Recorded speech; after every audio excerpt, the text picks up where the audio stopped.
Hi, my name is Vasant Chotai, and I'm joined by Len Chan Marples and Manwar Khan as presenters on the topic of what makes a society civil. We are on the board of directors of the non-profit community organization called Canadians for a Civil Society. Please note that whatever view we present here does not necessarily reflect the view of our organization. At the outset, we recognized 5 factors to define a civil society, not as an organization, but as a community of people who are civil.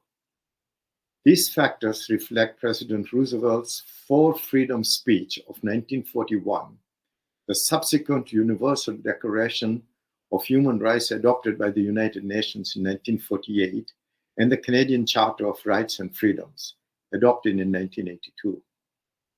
But as society made progress and got diverse, additional and specific issues arose in communities.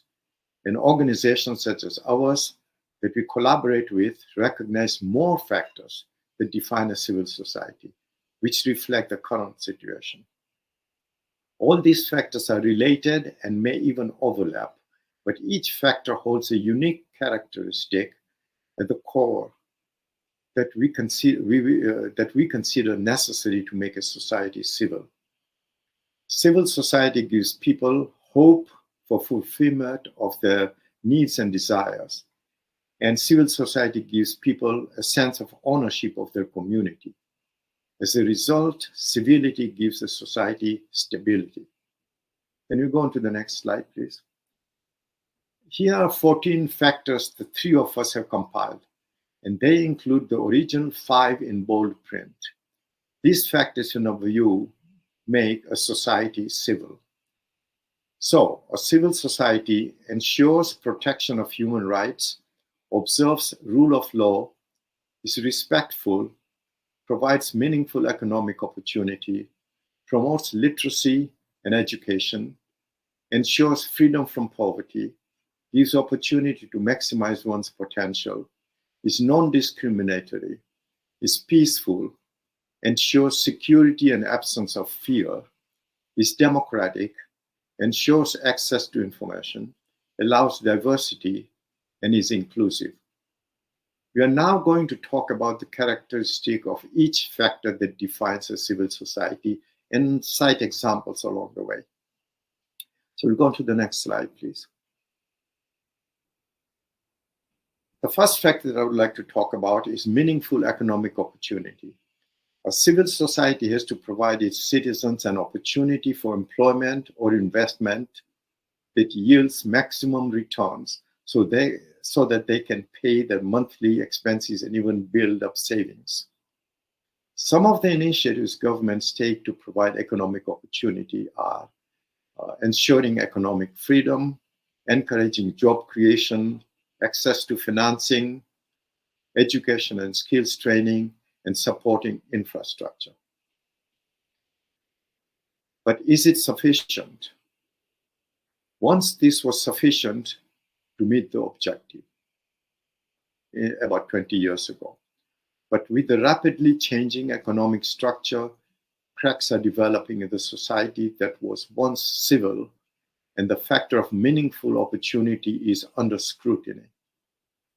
While it is working for some, it is not working for those whose circumstances keep their family in the lowest stratum of wealth, even though they are working full-time, full year. Next slide, please.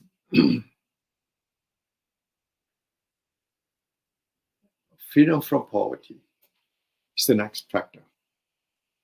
So, poverty reasons, the community leaders are calling for another factor to ensure that the economy works also for those earning minimum wage or slightly above, or those whose circumstances restrict their ability temporarily or permanently.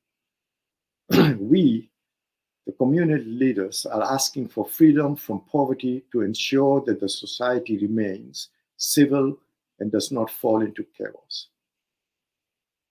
These citizens and their families who are in perpetual poverty cannot afford to pay for the basic necessities. The income gap between the rich and the poor is widening, and it is causing discord in our society. Wages have not kept pace with the cost of living over the years, and that has led to an increase in poverty. More and more citizens are turning to welfare, food banks, and charities. For example, an increasing number of single mothers working full-time at low wage cannot make ends meet. Students have to take up part-time employment to afford education, and seniors on government pension are living in poor conditions. Pushing to eliminate poverty, the civil society organizations are pushing governments to raise the minimum wage to a living wage, increase income support and pension benefits, generate more revenue by increasing tax for the rich and the corporations to pay for the affordable childcare, affordable education, and affordable housing. The civil society organizations argue that if we want to ensure a society that is civil and remains civil, we have to eliminate child poverty, intergenerational poverty, and homelessness. We have to patch up our safety net that has deteriorated over the last 4 decades, since 1980s. We have to ensure that all citizens are free from poverty. Next slide, please. Access to information is the next factor. To sustain a society that is civil, citizens must have access to information so that they can make decisions. They must have access to correct information to make right decisions. Now, as you have noticed, in the past, the sources of information were few and were scrutinized widely in public over time. So citizens got almost correct information, even though it may have been somewhat biased information. But within the last couple of decades, sources of information have grown due to easy availability of social media on the internet and the growth of cable system for TV stations. So now we have all kinds of information coming to us and coming fast. It is thus important for the government and social media providers to curb fake and harmful sites. It is also important for citizens to learn how to distinguish between correct and fake information if you want to maintain a civil society.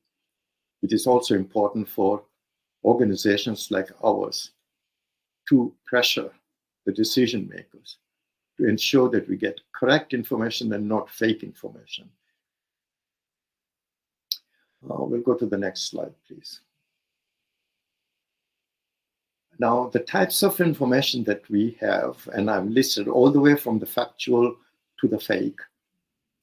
The factual information, here are the definitions, by the way, taken out of literature. Factual information provides facts without making a judgment, like, for example, scholarly articles. Ordinary citizens often find it dry, disconnected, and limited. So an example would be research findings like in an academic journal. True information, but with subtle judgment.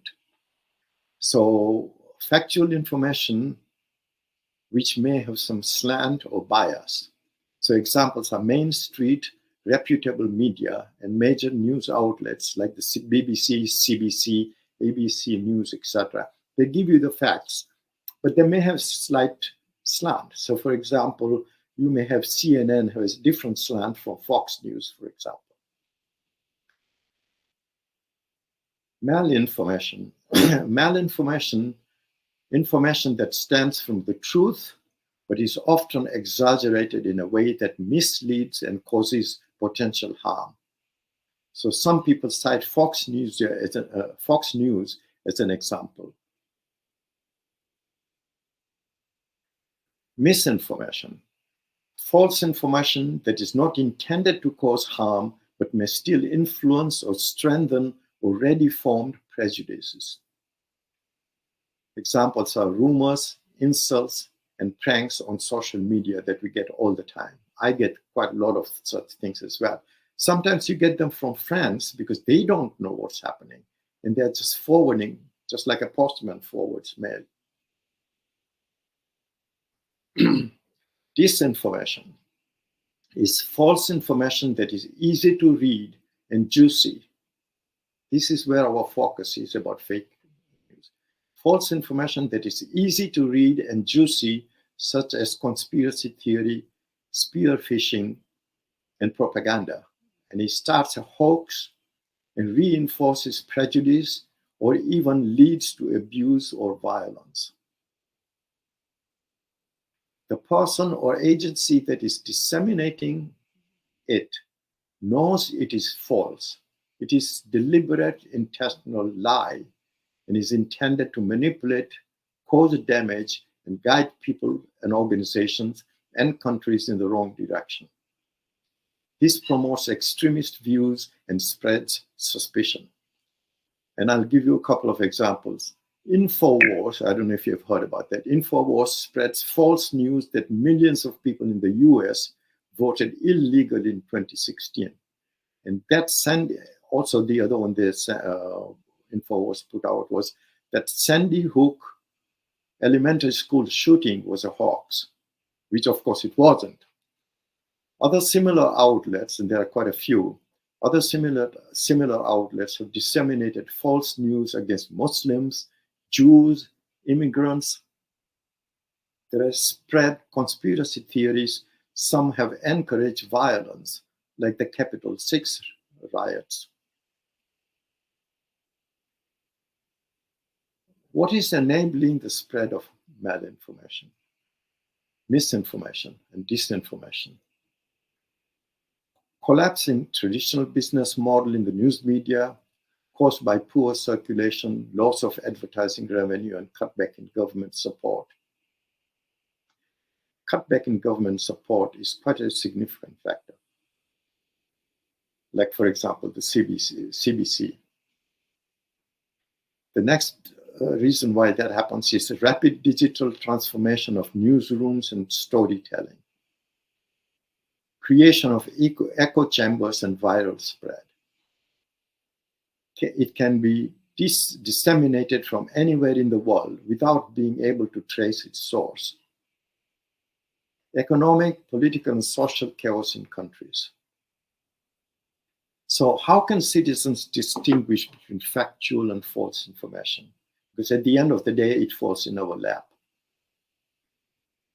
And the government of Canada has a list of advice on their website, and I'll just summarize 4 of them.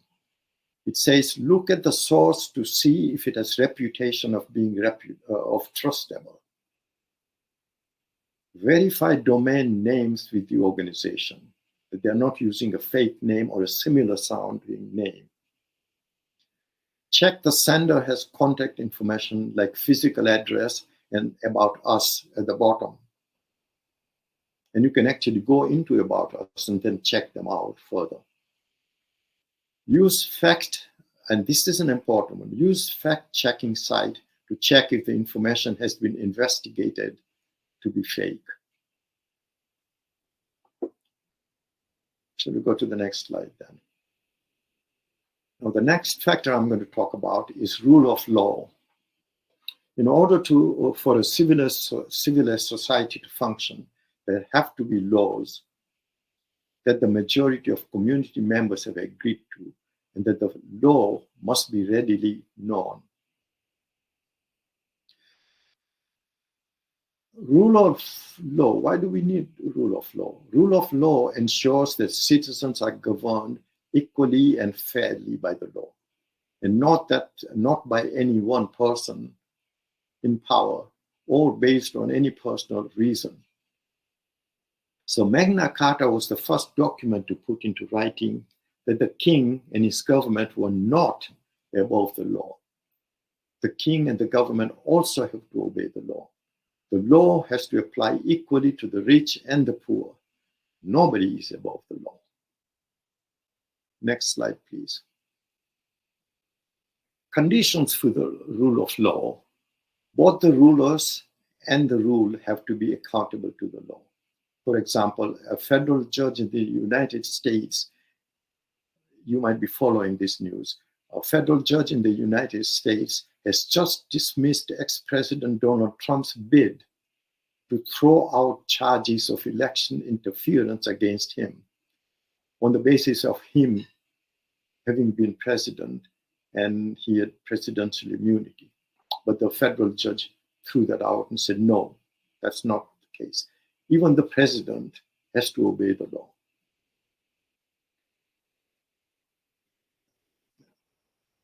The next condition is the judiciary has to be independent from government.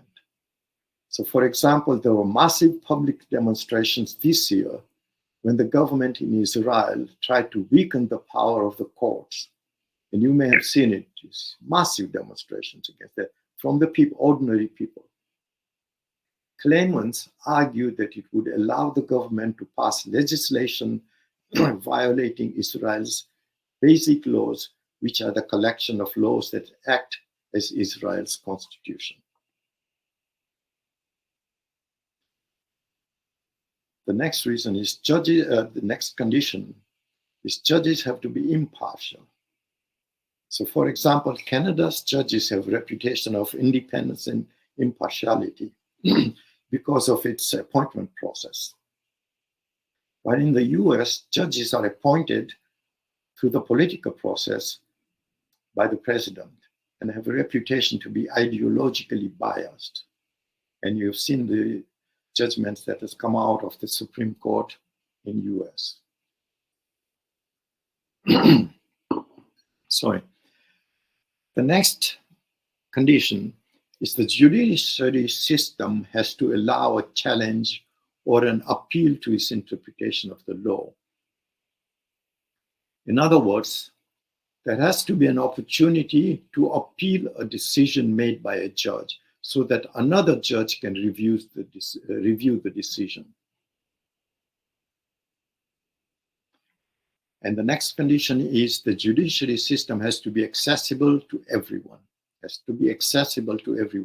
regardless of how rich they are, what race or religion they belong to, or where they are located. So, for example, the justice system should not be cumbersome with complex requirements, and it should not be expensive.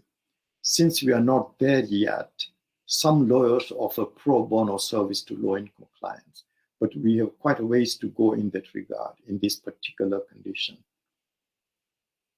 And the last condition I've listed here is the political system has to allow laws to be revisited by elected representatives from time to time to ensure it still meets the will of the majority of community members as society evolves.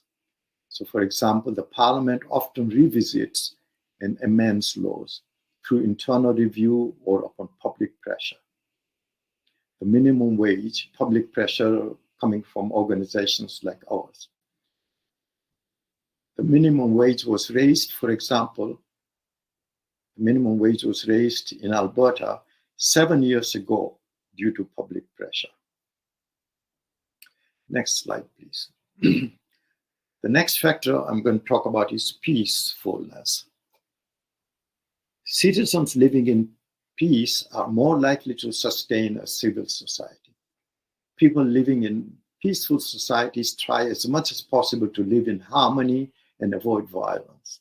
They shun aggressive behavior and avoid wars.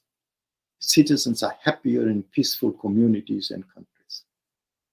The greater the disparity, it is less likely that the community will experience peace. Intolerance against citizens is likely to threaten peace. Now, the factors that nurture peace are parenting that stresses warmth and caring. Example, earlier this morning we heard Think Equal program is an early learning program that provides social and emotional learning to children at the critical developmental age of 3 to 6 years. It teaches cooperation, empathy, and inclusiveness at an early age. Another factor is for nurturing peace, is parenting that shows more positivity and less negativity. Another one is leaders who model peaceful values. And another factor is high degree of tolerance in the community. Mechanisms for constructive conflict resolution in the community. Ongoing positive relationship within the community and externally with the neighboring communities. These are the factors that nurture peace. Next slide, please, number 10.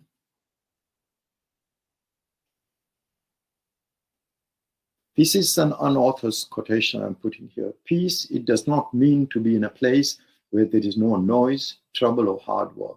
It means to be in the midst of those things and still be calm in your heart. Now I will pass it on to Lam to take the next set of factors.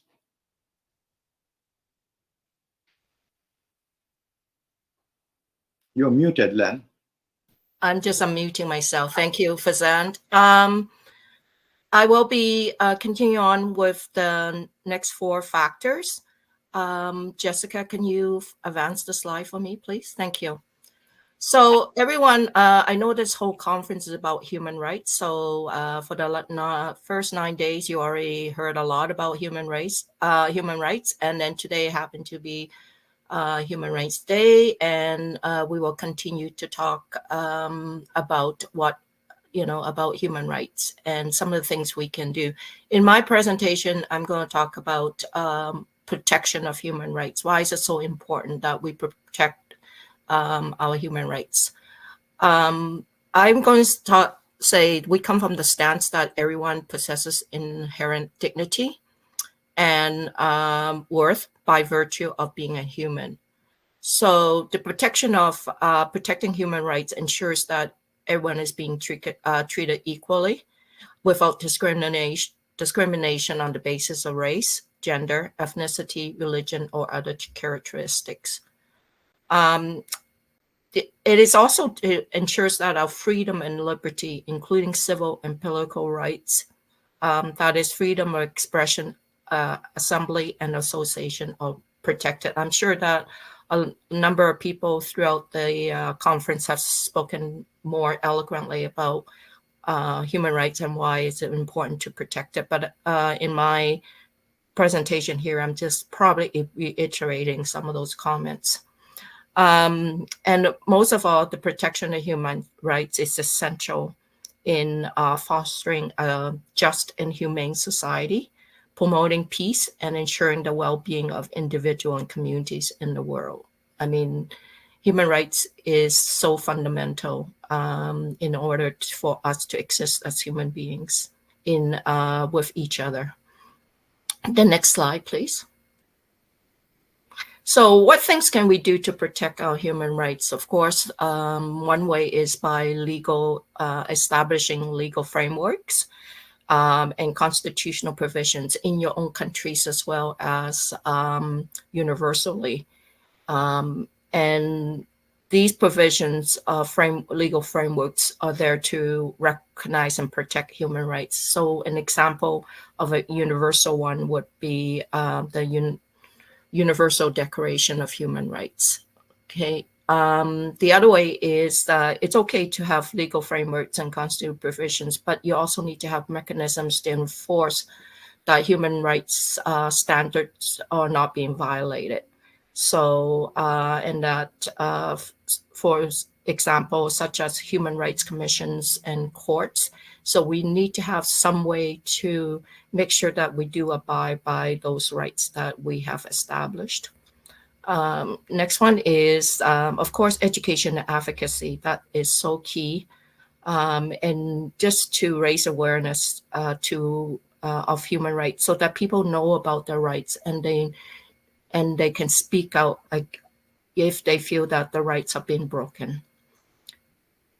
The next one is civil society organizations and groups such as, the Canes for Civil Society, John Humphrey Center, and I'm sure that many of you belong to a civil society organization, NGOs that, do look after the interests of, monitors human rights and ensure that human rights are not being broken or violated, and that and also to advocate to government and other entities to ensure that they are accountable for any violations of human rights. Next slide. So what are the conditions for the protection of human rights? I mentioned about the legal framework. Having a legal framework is one thing, but we need to make sure that the legislation is clear, and that there is commitment internationally or locally or in your country for that there's that commitment to protect the human rights. That's the key thing. Is having legal framework is one thing, but making sure that it's enforced appropriately is another thing. There is independent judiciary, and Faizan had mentioned about, the judiciary has to be independent, and I'm echoing that here. As well as equal access to justice, and I believe Faizan also mentioned that as well. Effective institutions, for example, human rights institutions, and laws that enforces, these are the kind of institutions. We must have effective institution to ensure that our human rights are being enforced. An example is a Canadian Human Rights Commission is one of them. Then the civil society engagement, is another one, conditions. So we, active NGOs, active and vibrant civil society, including NGOs, advocacy groups, and grassroots movements can play a crucial role in monitoring, advocating, and raising awareness about human rights. And a prime example is Amnesty International. Then there's then there is also the freedom association, such as legal protection for freedom association assembly, enable civil society to operate effectively. Media freedom, and I think that Faizan had talked about, false information, misinformation, fake information. But however, the media must have the freedom of expression as well, and that we should have access to the right information in order to know about what is, real information, fake information, and what isn't fake information. Then there's education and awareness, human rights education. That is so crucial. If we can incorporate human rights education into school curricula, and public awareness campaigns will help people understand the rights and responsibilities. For example, a really good example is South Africa's curriculum. And of course, Leslie Utwin had talked, and her panelists had talked quite a bit about early childhood education. Then there is the cultural sensitivity. That is, we must have make efforts to integrate human rights principles into cultural and social contexts to ensure relevance and acceptance. For example, Indigenous rights protection, New Zealand's Treaty of Waitangi, disability rights. I saw a lot of chats around disability rights. And then the Americans with Disabilities Act, ADA, would be examples that you can look at. Then there is conditions to political will.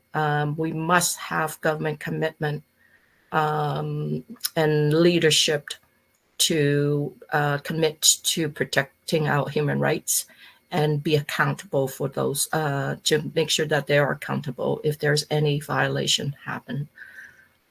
International cooperation. So for example, diplomacy and collaboration internationally, again, is one a condition for protection of human rights. And an example is the UN peacekeeping operations. And then the establishment and the respect of universal values that are so important. We then there's economic and social policies. So social welfare policies. Labor rights. Those are the kind of things that we need to set to protect our human rights and should be embedded in there. And a good example is the Nordic countries' social policies. And then, of course, something we've been facing more recently is crisis response mechanisms, which, for example, emergency response plans, we have to have that, and it has to have human rights embedded in that. Refugee and asylum policies. Now, the next slide, please. So the other factor is the opportunity for literacy and education. And because Leslie and her panel had talked so much about it today, I'm just going to briefly cover this factor. But I do want to say I loved what Leslie once said. She said, education is the most powerful tool to change the world. And it is. And we cannot undermine the power of education. So literacy is defined as the foundation for acquiring and disseminating information, whereas education is the formal education that provides individuals with a broader understanding of the world. Literacy is actually the prerequisite for education, and education fuels understanding. So why do we need literacy and education opportunities? As we all know, not everybody had equal opportunity to education, and in particular to higher education. And why? So we just want to make sure that one of the things we do want to stand by is that everybody needs to be educated, and they should have access to education, equal access. So literacy and education opportunities are fundamental for individual development, societal progress, and global well-being. They contribute to the creation of more equitable, informed, and resilient communities. The equal opportunity for literacy education is to give everyone the chance to learn to read and write, and also access to systemic school and college education leads to the development of active participation of informed citizens in public life, civic engagement, and a commitment to share values and principles. Next slide. So literacy and education mentioned before in the previous slide plays a crucial role in shaping and strengthening aspects of a civil society, such as informed citizenry, civil participation. So, you need to make sure that your people are well informed, and it does allow people to participate in their communities, in other decision making for the well-being of where they live, the city or the country, and for advocacy and activism, social cohesion, leadership and governance, and economic participation. So what we want to make sure that we do provide would be the civil participation, for example, it's so essential to equip individuals with the skills necessary to actively contribute to civil society, fostering a sense of responsibility and engagement in community affairs. And of course, I think Manuel would talk more about the advocacy and activism portion of it. And so I'm not going to say too much, except to say that these are the kind of the ones that I thought would be key important ones. Of course, there are many of them. I just only selected a sample of them. Next slide.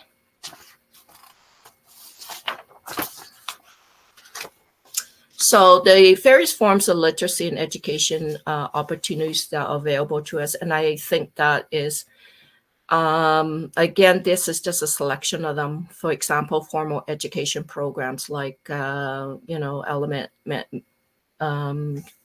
K to 12 education, as well as post-secondary education. We need to make sure that they are accessible and available. Adult education literacy programs, for example, continuing education, they're always available in your city or the place where you live, for most of us in North America, but for some other countries, it might not be readily available. Online learning platforms such as e-learning courses, community college and technical training, library resources and programs, such as public libraries. Public libraries, if they're available in the place where you live, they are always a font of resources for people, and they do allow for online learning as well too. And they're usually are free to the public. And then community-based adult education, government-sponsored literacy programs, and then English as a second language. Usually those are offered to new immigrants. Financial literacy programs, skill development and job training. Those are offered by government programs, as well as some of the new immigrant settlement agencies offer those skill development and job training as well. And of course, we mustn't forget arts and culture education, and a lot of community organizations also make those available for free. And arts and culture are part of literacy and education development. The one thing to remember is that formal education is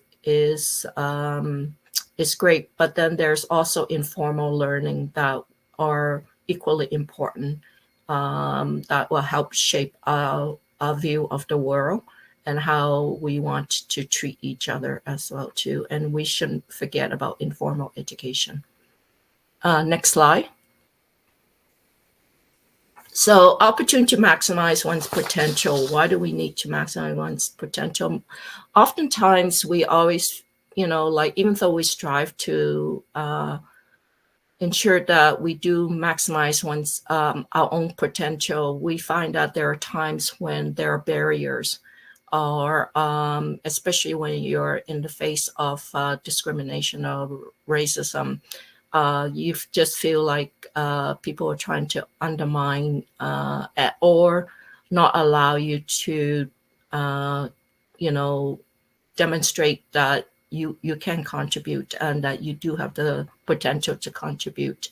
And so there are things that people, things put in place where you're not allowed to showcase, what you can do and how you can contribute. So it is important that we do maximize each other's potential. It's not, and we are not supposed to do it we should not have to do it ourselves to say, well, everything, in order for me to maximize my potential, I have to work hard on it. Yes, you do need to, but at the same time, you do need to be empowered by others to be able to develop yourself to your full potential. So it's to make the best use of an individual's latent qualities and abilities, natural aptitude, talent, and skill. So in a civil society, maximizing one's potential involves leveraging opportunities for personal and collective growth, And I like to emphasize collective growth, contributing to the community and actively participating in the democratic process. In order to do so, it involves, in my personal opinion, involves a conducive environment to do that. An environment that will allow us to thrive, to be able to develop our skills and our talents to the fullest.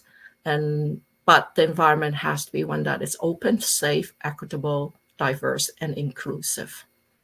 Next slide. So what are the factors for maximizing one's potential? Of course, access to education. The other is self-awareness, knowing who you are, what you're capable of doing, understanding the world around you, and then act on it and be able to take advantage of that. Resilience and perseverance is another one. Adaptivity, be flexible, be able to adapt to the environment and take the best out of it. And then, of course, leadership skills. Next one. So my last one factor is non-discriminatory. I don't think I need to say too much about it. I know that many of you have dealt with, the examination of what it means to be non-discriminatory. But I'll just go through some of the points I have. Why do we need to be non-discriminatory?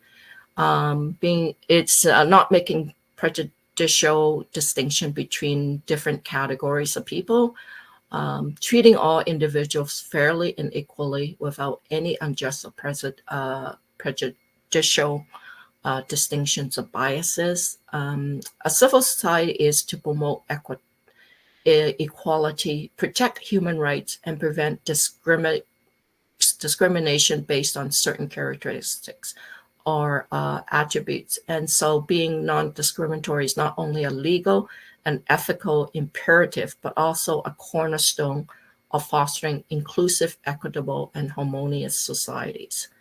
The next slide. So some aspects of being non-discriminatory is ensuring everybody is treated equally.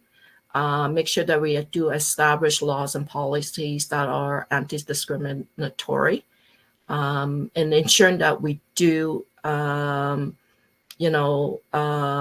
policies around diversity inclusion, and we should be accountable for to implementing that and in our daily behavior, we should be inclusive and recognize differences as well of people and be respectful of that. And of course, the human rights protection, covering the non-discriminatory clauses and access to education, employment opportunities, services and service provisions, public spaces. Even in public spaces, we need to ensure that they are safe spaces and is free from discrimination, that everybody, for example, people with disabilities or public spaces accessible to them. When we design a city, do we design that with them in mind?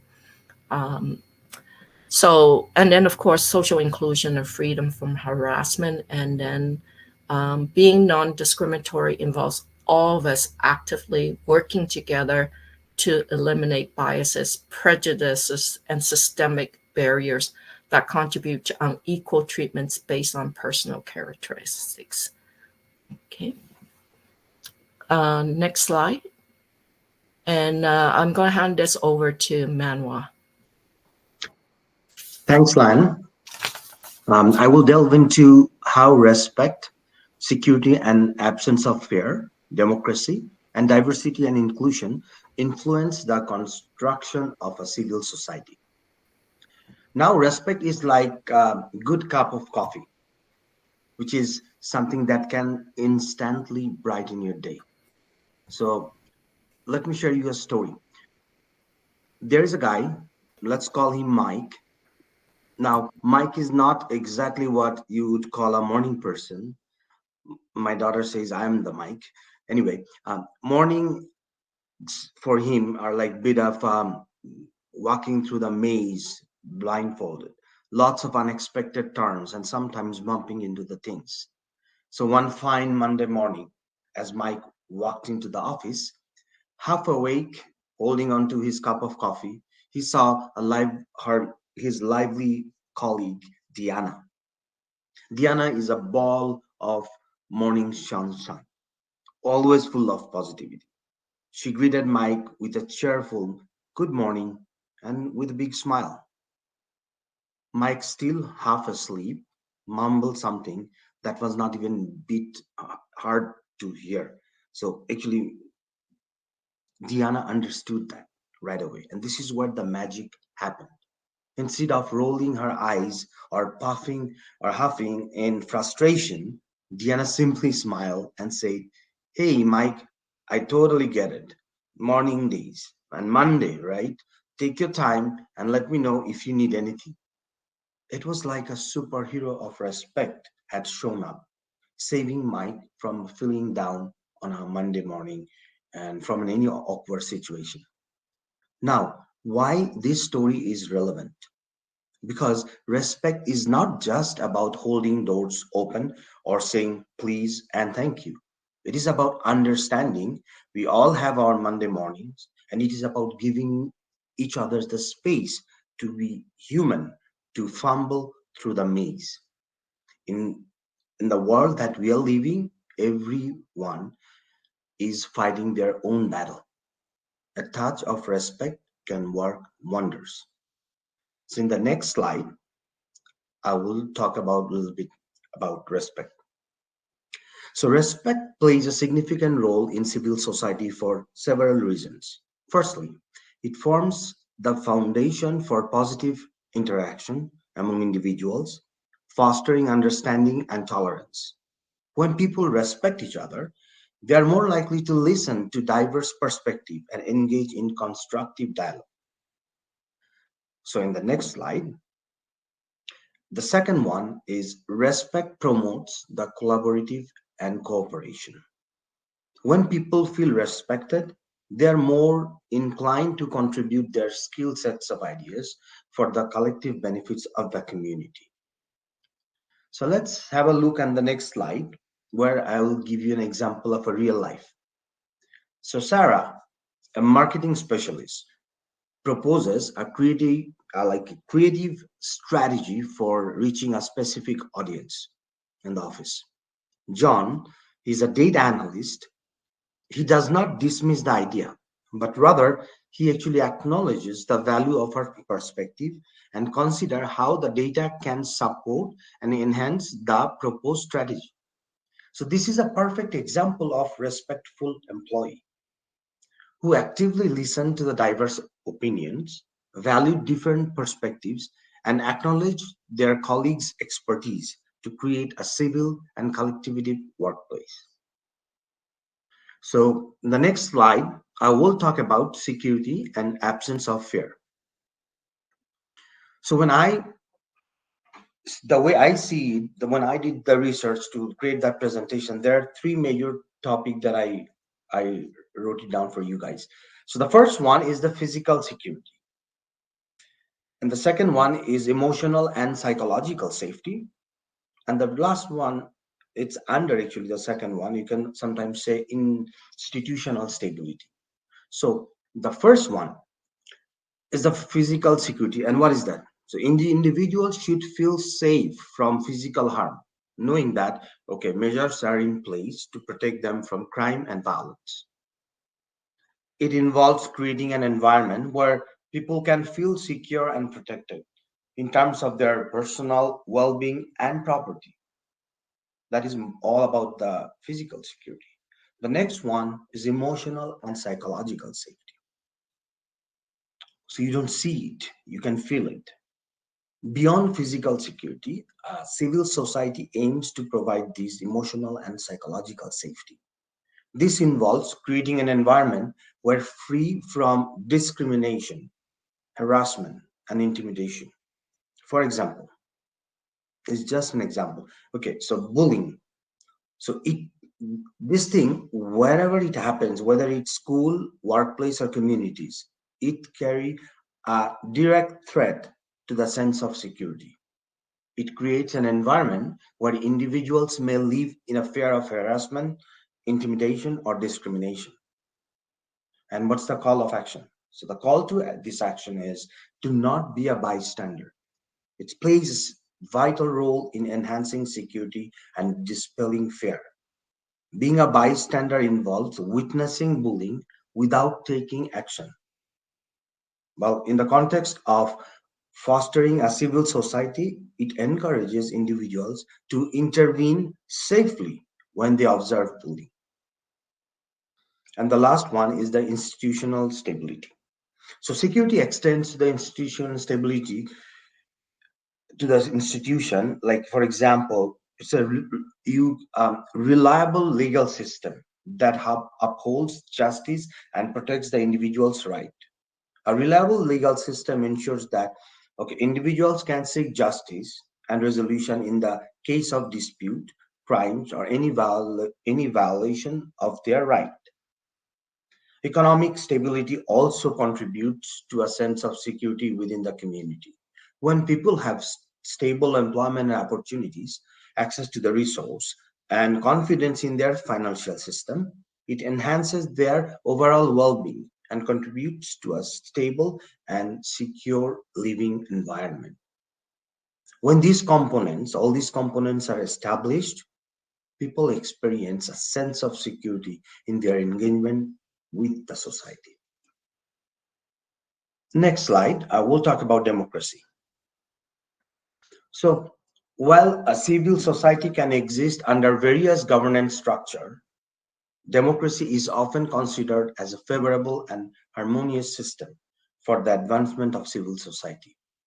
The principle of democracy connects with essential values in a civil society, such as participation, human rights, which discussed by Lan before, the rule of law, as Vasan mentioned in his presentation, and social cohesion.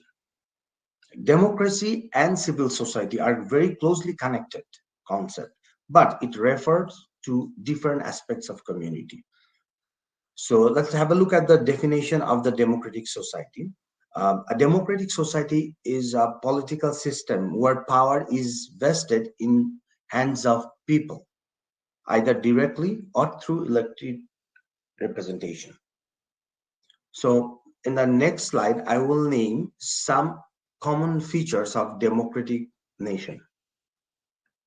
So you can see here, the fair elections are crucial for democratic progress, and safeguarding human rights and civil liberties is vital for creating a fair and inclusive society. The third one is involving citizens in decision making, enhance individuals' empowerment, and reinforces the nation's democratic foundation. The fourth one is government accountability and transparency. What it does is it builds trust between the leadership and the citizen. And the last one here is upholding the rule of law that establishes the groundwork for a fair and well organized society. In a democratic society, a vibrant civil society is often considered essential. And do you know why? Because civil society organizations contribute to the democratic process by advocating for the rights and the interests of citizens. So in the next slide, we will see what happens when democracy is absent in the civil society. Suppression of freedoms. In democratic society, individual freedoms and rights are safeguarded. In the absence of democracy, there is a sharp risk of the governmental oppression, potentially restricting basic human rights such as freedom of speech, assembly, and other essential liberties. The next one is the corruption and mismanagement. In democracies, there are usually rules to make sure that things are clear and people are accountable. If these rules are not there, those in charge might not have to explain themselves to the public. This could mean there is not enough supervision and corruption becomes more likely. The last one is the social unrest. A lack of democratic process can contribute to social unrest. When citizens feel excluded from decision making, dissatisfaction can escalate, potentially that leading to protest, conflicts, and even revolution. So that's all about democracy I wanted to share. And the very last slide, I will be talking about diversity and inclusion. So promoting diversity and inclusion is not just a moral obligation, but also a crucial foundation for constructing a resilient and dynamic civil society that meets the needs of everyone. A lack of diversity and inclusion in the civil society can lead to a range of problems: social, economic, cultural challenges, and delaying progress. Diversity without inclusion is in the civil society can be seen as I would say meaningless, because diversity alone does not guarantee equal participation, representation, or sense of belongings or something. While diversity refers to the presence of variety of people and elements, inclusiveness goes a step further and ensure that everyone is actively and meaningfully involved, respected, and valued. And now, this is the last slide, and I would like to share a picture with you guys. So, look at the picture. In 1953 is the year when Harvard Law School, for the first time, decided to allow women to get admission. I don't know if you have heard this story yet. The first group of women attended in the picture here, Harvard's law school, and they were surprised in the first day when they found out there were no washroom for them to use. They were told that they could use the one at the Harvard Square, which is a good 15 minutes walk away. Anyway, naturally, they have started protesting this unfair disadvantage, and their male friends joined them. Eventually, a tiny washroom was installed in the basement of the main building. So here you can see, and I would say in 1953, Harvard Law School achieved gender diversity, no doubt about it. But gender inclusion was not there. Diversity is all about who is represented in the organization, whereas inclusion is about who is respected, expected, and integrated in an organization. As we approach the conclusion of our presentation, transitioning to Lan for closing remarks, I would like to leave with this reflection with you. Our journey is about cultivation, about fostering relationships, and about providing support. Together, we hold the key to building a community where every voice matters. Every individual plays a vital role in shaping a more inclusive future. Thank you so much, and over to you, Lan. Thank you, Manoa. So we're just going to have Q&A session. What we want to do, thank you for everybody for listening to our presentation.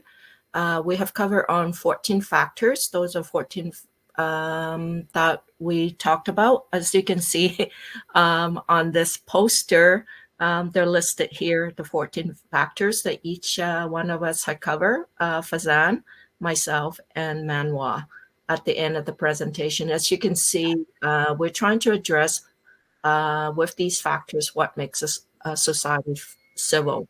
One of the things we did talk about, but we kind of didn't do at the beginning of the session is we want kind of interaction with the attendees here. And one of the things, if you would like to use chat, is to what word comes to mind when we talk about what is a civil society to you. So you can maybe use chat to enter a word or a couple of words that come to mind. That would be great. We were thinking of doing it into kind of a word cloud, but it would actually, as you can see, some of the words probably echo what we presented. And then we're going to open up for questions. While we are waiting for the questions to come in, Lan, just wanted to mention to everybody and draw attention that Emily, who is the rapporteur documenting this session, has posted a link, is going to post a link on Mentimeter for participants to open and share their learnings. And again, while we are waiting, Lan, if you don't mind, I'll just make a little additional comment on this thing. That we talked about the 14 factors that enable and sustain a civil society. As we see happening in many countries across the world, if we ordinary citizens slip on these factors, the community quickly falls into chaos, and civility is the first victim. People resort to aggressive behavior and violence. Neighbors are no longer neighbors, and they lose ownership of their community, and they lose communal responsibility. Shows the importance of maintaining a civil society.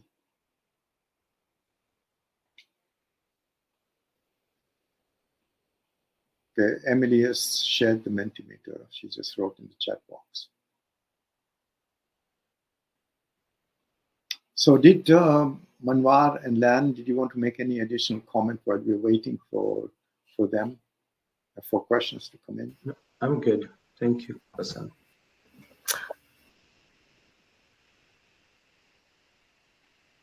I was just thinking of just my personal involvement in the community, as probably a number of you won't know as much about what I do in the community. So my involvement has been with Chinatown in Edmonton, and Chinatown in Edmonton is facing a number of social disorder, as well as is struggling, it's challenging in terms of some of the things that's happening there. So when I was, when Fazan invited me to be one of the presenter here, and I looked at the factors, and I just, and some of those factors did hit home for me in terms of how I can apply some of those factors to the situation that I'm facing right now with what's happening in Chinatown. For example, I'm seeing a number of fear, and that's safety and fear, security. Those are factors. And then looking at people who are houseless, and why do we have so many people who are houseless currently, as in particular in Canada, and why is it so difficult for them to have a place they can call a permanent home for them, plus other factors like poverty, and then why are we facing these kind of things? So it is something that and I'm seeing kind of civil unrest as well too in our society. So I just want to mention that I don't have any solutions to that. I'm it's something that I'm all over on a daily basis. But I just want to mention that. Fazan, thanks for asking me to share my thoughts. Yeah, thanks. What Lan and I mentioned in our talk about this morning's session, where I was moderating Leslie Udwin's Think Equal program, and we had three other speakers in that panel. The other one was Dr. Anna Kirova from University of Alberta, Afshan Amjad from Northwest College, and Lee Markovich from McEwan University, and Leslie Udwin, of course, of the Think Equal Foundation from England. All of them was one factor that they mentioned, all of them, was protecting human rights. Even children have human rights. And we have got to be aware of that and respect and protect those human rights. That was an important factor that was right across from all four of them. The other thing I noticed in the chat box is that Jessica has put a comment there that a world at peace where all are valued and loved for who they are and can live the way they want to. That's an important factor for a civil society. And Jessica has put another comment here that I think there is so many calls to action within your presentation and going through the 14 factors to making society civil. Sometimes it can feel overwhelming, but as one of you said, it takes collective effort to achieve. Yes, you're right, Jessica.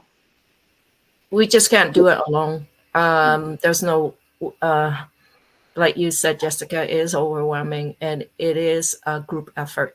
You just, and that's what civil society is living together as a, as one rather than independently. And then even actions need to be as a collective. And you notice Oliver Rossier's comment, Lam. Yeah. So Oliver wrote, for me, a civil society has the largest possible us togethering and smallest possible they othering. What are a couple of your favorite techniques for people to use in moments where we can guide a conversation back to inclusivity? I'm going to hand this over to Manwa. Manwa? Sure. So basically, I would say one of the technique that I use always active listening. You need to listen when somebody is having the frustration, and you the first thing I would encourage everybody to actively listen to each other's without interruption, and then use inclusive language sometimes, like use that, yeah, I understand that, and you have to be actually careful when you use the words, few words. And sometimes you can ask also open-ended questions with technique I use, like just uh, diversity point of view, right? And the other thing I would say, well, I really always believe that one technique helps, that is, you need to acknowledge and validate their point. You first have to start by acknowledging that you understand the frustration or you understand this issue, and then you come to the actually a common ground. Then you would be able to convince them or help them, guide them to or to listen to you. Sometimes that happens. Those are few things that we uh, I would consider. I would say. Thank you. That's true. Thanks, Manwa. It's a great response. Oh, and then Jessica said, I also love the example Manwa brought up around the diversity inclusion of women. When society aims to create change and improve society and systems, it must be done for the people it's for, with the people it's for.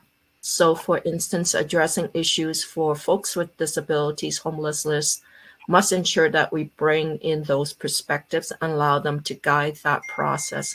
Lived experience is so essential to change. People know what they need and must be heard. Oh, that I totally agree. We need to have those people at the table as well, and then be able to give them the space and the time to speak as well. Sometimes we have them at the table, but then we don't allow them the opportunity to say much. So I think that just making sure that they're there is not enough. We need to be able to, I think Manuel talked about listening. We need to listen to what they have to say too. And if they have a difficulty expressing the lived experience, then you have to be patient and you have to give them all the features possible so they can express. Sometimes it's dramatization rather than speaking words that can convey the message. Maybe Fazan, you want to expand a bit on you've done quite a few months, a lot of research around civil society, especially around the charters of rights, Canadian charters. You want to comment on that because you unearthed some interesting things, and this led to the expansion of the factors. Yeah. What we have talked about, discussed over coffee, is that you have got the UN Declaration, which is quite vast and expansive. Then we've got the Canadian Charter, which came in 1982. The United Nations Declaration came in 1948. So what I noticed, and we had, by the way, a conference with University of Alberta 2 years ago, November 2021, and this came across there too, that there is quite a wide gap between our charter in Canada and the UN Declaration. There is a lot of things missing on the Canadian Charter, which are in the UN Declaration, and the whole world is aiming in that direction. So, for example, we have poverty in our charter.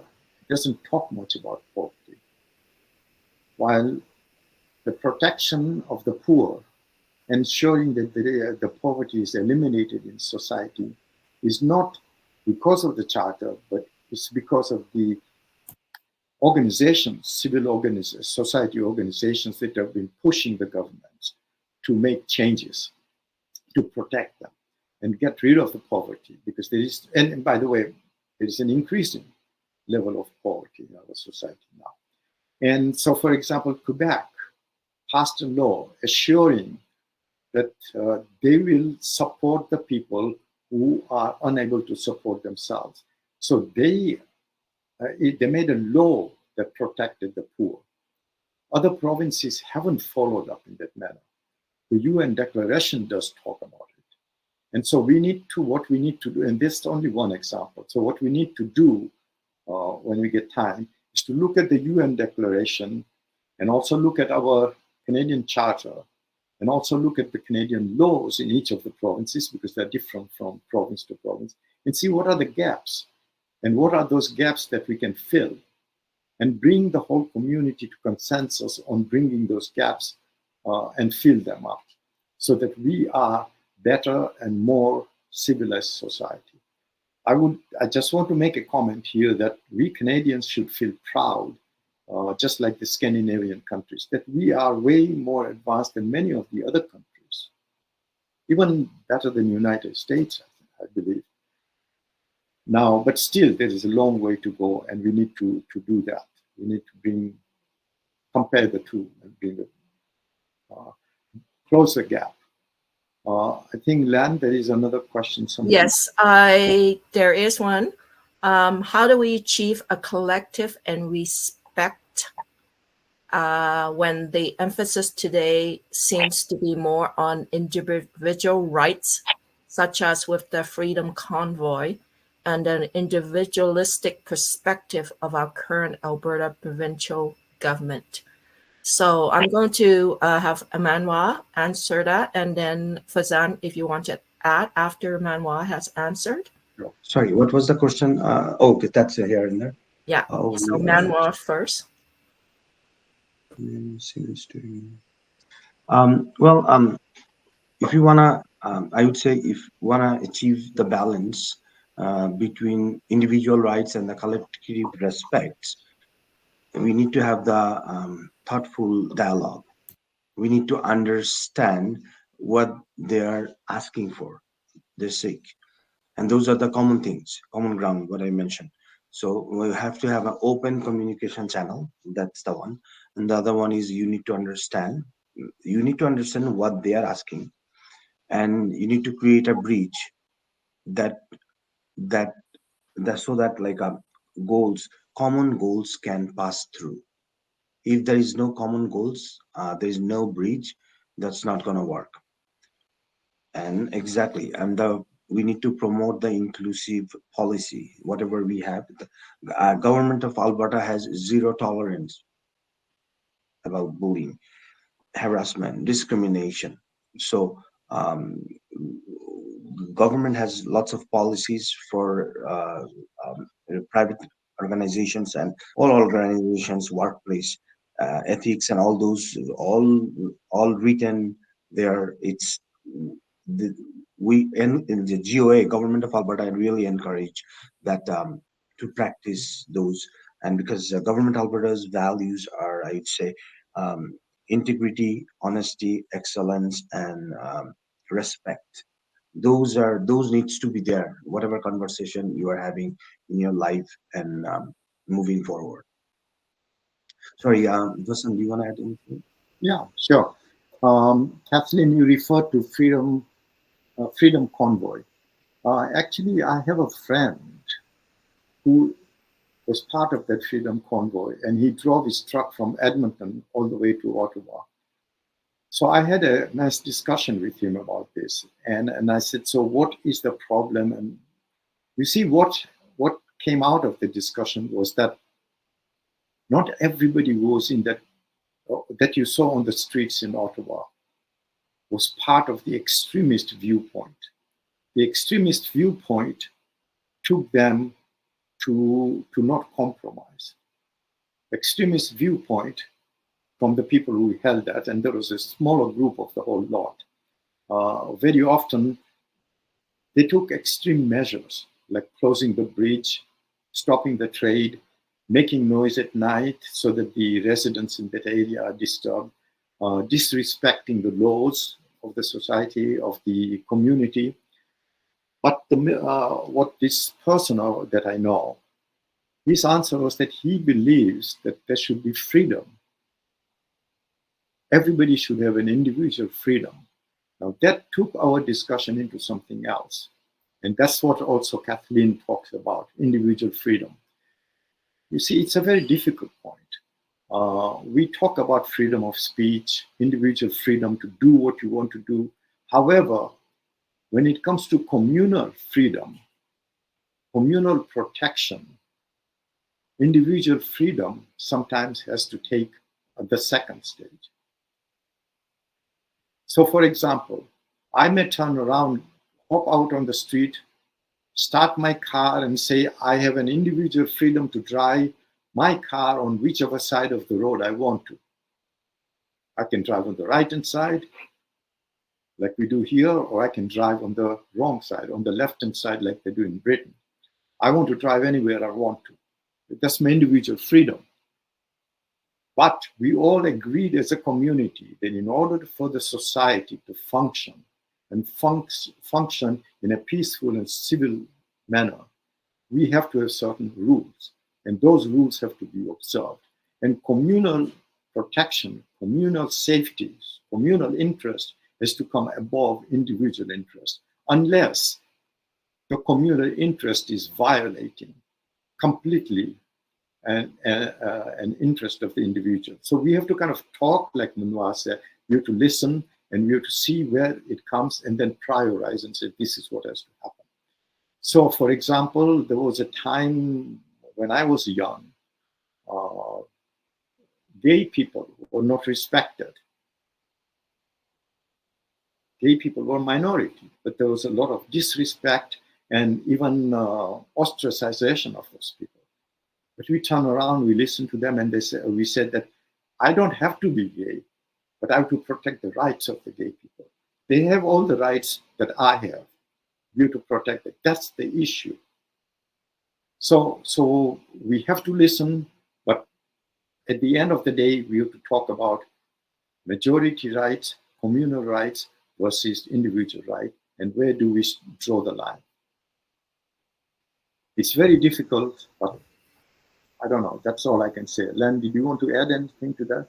No, I think you kind of capture the conversation we have as well too. When does individual rights is more important than communal rights, and how do you do it as a collective versus as an individual? I think that to me, you are more effective if you do it more as a collective rather than as an individual. So we really need to look at opportunities and moments when we can stand behind each other. It's just like the murder, missing Indigenous girls and women. We cannot not let them fight the fight themselves. We need to stand behind that. And this is where these are the cases where we feel it's important enough that we need to commit ourselves to as together rather than individuals. I think we're going to have one more comment, and then we'll close this off. Oliver, the preservation of a commons or communal safe space is so key. I've really been enjoying the CBC Massey lectures by Astra Taylor on this. So he gave us a link here to the Massey lectures. So if anybody's interested, please do copy that link to access that. And so having said that, we'll bid everybody farewell, and thanks for joining our session on what makes a society civil. And enjoy the rest of the day. Thanks, Len.